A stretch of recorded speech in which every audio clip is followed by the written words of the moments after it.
అంటే మంచి అంటే ఏ విధంగా? ఏదైనా మంచి చేసింది. అంటే సంక్షేమాలు అందాయనా?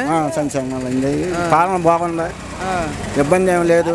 ఇక్కడ బాలాజీ గెలుస్తాడు, అక్కడ జగన్మోహన్ రెడ్డి 150 పైన వస్తాయి సీట్లు. 150 పైన వస్తాయి. పై మాట కింద ఇంకా సమస్య లేదు దాంట్లో. ఇప్పుడు చాలామంది సంక్షేమాల పట్ల దృష్టి సాధించిన జగన్మోహన్ రెడ్డి గారు డెవలప్మెంట్ వైపు అడుగులేదని చెప్పి కొంతమంది అంటున్నారు. మీరేమంటారు దానికి? ఏమంటే దేవుడే అందరం మంచోడు కాదు. కొంతమంది దేవుడినే సన్నాసి అంటారు. అలాంటి వాళ్ళు కూడా చంద్రబాబు మంచోడు అంటాం తప్ప మామూలుగా ఎవడ మంచోడు అన్నాడు. కులాల మధ్యన చిచ్చు పెడతాం తప్ప ఏం చేశాడో చెప్పమను. చంద్రబాబు ఎన్ని సీట్లు వస్తాయి జగన్కి? ఆయనగా రావచ్చు 150 రావచ్చు. 150 రావచ్చు. చేసుకున్నాడు. పేదలకు ఏం చేశాడు? పలానా చేశానని చెప్పమానండి. పేదలకి ఏం చేయలే. జగన్ పేదలను ఆదుకున్నాడు, జగన్కి వేస్తారు ఓట్లు అంతవాటికి.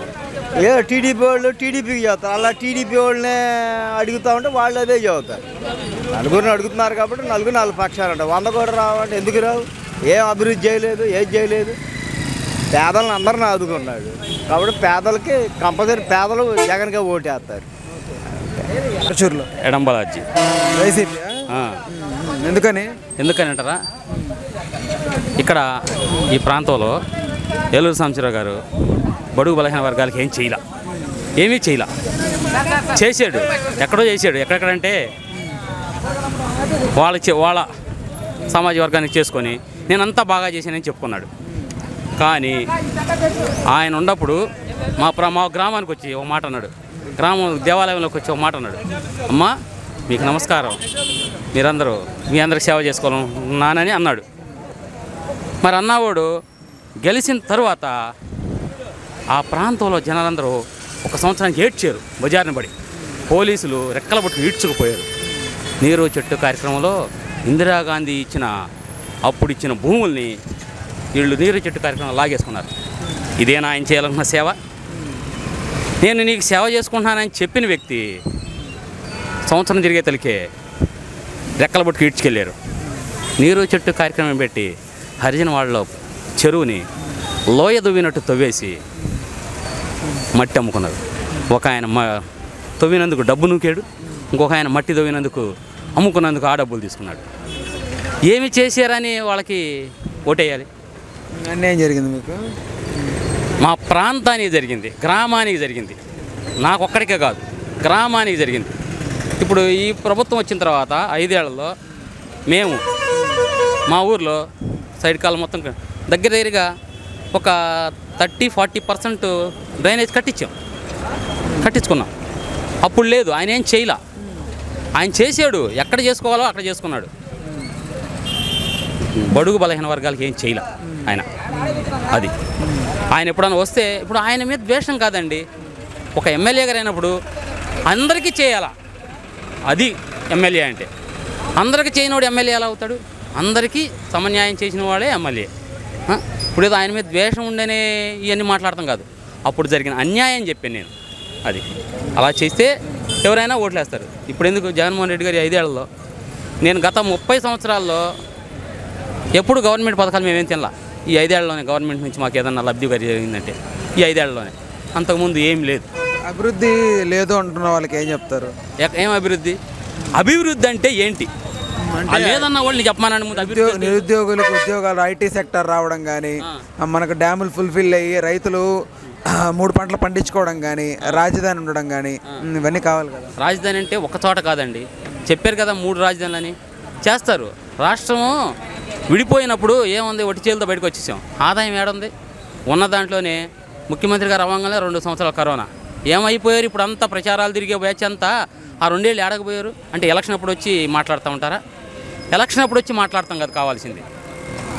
ఇబ్బందుల్లో ఉన్నప్పుడు వచ్చి ప్రజలను ఆదుకుంటే అతను నిజమైన నాయకుడు. ఆ 2 సంవత్సరాలు ఎవరు కనపడలా. జగన్మోహన్ రెడ్డి గారు ఉన్నారు కాబట్టి ప్రజలందరూ బతుకున్నారు ఇన్నాళ్ళు. జగన్మోహన్ రెడ్డి గారు లేకపోయినట్టుగైతే ఎంతోమంది చచ్చిపోయేవాళ్ళు. అసలు పేద బలహీన బడుగు వర్గాల వాళ్ళు ఎప్పుడో కాలగర్భంలో కలిసిపోయి ఉండేవాళ్ళు. ఎన్ని సీట్లు వస్తాయి అనుకుంటున్నారు వైసీపీకి? వైసీపీకా నా పర్సనల్ అభిప్రాయం అయితే 160 సీట్లు వస్తాయి. 160 సీట్లు వస్తాయి. జనాలందరూ ఇప్పుడు పోయినసారి కూడా 120-130 వస్తాయి అన్నారు. 151 వచ్చినాయి. జనాల నాడు ఎవరు చెప్పలేరు. 160 సీట్లు వస్తాయి. మీరు లైవ్ కాస్ట్ పెట్టుకుంటున్నారు కదా, ఈ రోజుది జూన్ 4 తర్వాత చూడండి. కోర్స్ ఒక 10 అటు ఇటుగా అయినా ఉండొచ్చు. మేము 150 రావచ్చు. ఇంకోటి ఏంటంటే ఇప్పుడు అయిన వాళ్ళు వేయరు. కొంతమంది పెరిగారు. ఇటు తగ్గితే ఇటు పెరిగారు. అది ఆ తగ్గిన వారా ఇటు పెరిగారు. దానివల్ల ఏమి ఇబ్బంది లేదు. జగన్మోహన్ రెడ్డి గారు 100% ముఖ్యమంత్రి అవుతాడు. మళ్ళీ అభివృద్ధి కార్యక్రమాలు చేస్తూనే ఉంటాడు. అందరికి ఉద్యోగాలు ఇస్తాడు. అసలు ఉద్యోగాలు అనేవాళ్ళు వాలంటీర్ అన్న ఏదో ఉద్యోగ పరుచూరు ఓటు మేము వైఎస్ఆర్కి ఏమని చేస్తాం మేము. అంటే ఎందుకని? ఏదో మంచి పనులు చేస్తాడు, అందరికీ జనానికి మేపుతాడు, కమ్మగా అన్ని సౌకర్యాలు ఉన్నాయి. అంతకంటే గౌరికి వేస్తాం. ఓకే, ఇప్పుడు అదే విషయాన్ని కొంతమంది సోమరిపోతులు చేస్తున్నారు జనాన్ని అంటున్నారు కదా, దానికి ఏమంటారు? సహజంగా అంటారుగా. అది ఎప్పుడు మంచి అమ్మటే 10 మంది మంచి ఎత్తే ఒకటి చెడు కావాలంటాడు. అదే సాధ్యంగా ఉండేదే కదా. అదే అయితే నీ ఓటు వైఎస్ఆర్కి? వైఎస్ఆర్కి. జగన్మోహన్ రెడ్డి గారిని చూసి ఇక్కడ ఓటు వేస్తారా, లేకపోతే ఇక్కడ జగన్మోహన్ రెడ్డి గారిని చూసి వేస్తాం. కొట్టు ఇక్కడ ఎవరు నిలబెట్టినా ఎవరు నిలబెట్టినా గుడిపల్లి నిలబెట్టిన వేస్తాం. అదే పరుచూరులో జగన్మోహన్ రెడ్డి గారికి, బాలాజీ గారికి. బాలాజీ గారికి. ఎందుకని? పేదవాడిని పెద్దవాడిని చేయాలనుకుంది జగన్ గారు. ఎస్సీ ఎస్టీ బీసీ మైనార్టీలు అందరికీ అండగా ఉండేది జగన్ గారు. గతంలో పరిపాలన చూసాము. వాళ్ళ పరిపాలన అందరికీ సౌలభ్యంగా ఉంది. చిన్నవాడు పెద్దవాడు అందరూ తేడా లేకుండా, కుల మతాలు లేకుండా పనిచేస్తుంది జగన్మోహన్ రెడ్డి గారు. కనుక ఎవరైనా కానీ జగన్మోహన్ రెడ్డి గారికి ఓటు వేయాలని కోరుకుంటున్నాం. ఎందుకు వేద్దాం అనుకున్నాను అంతే.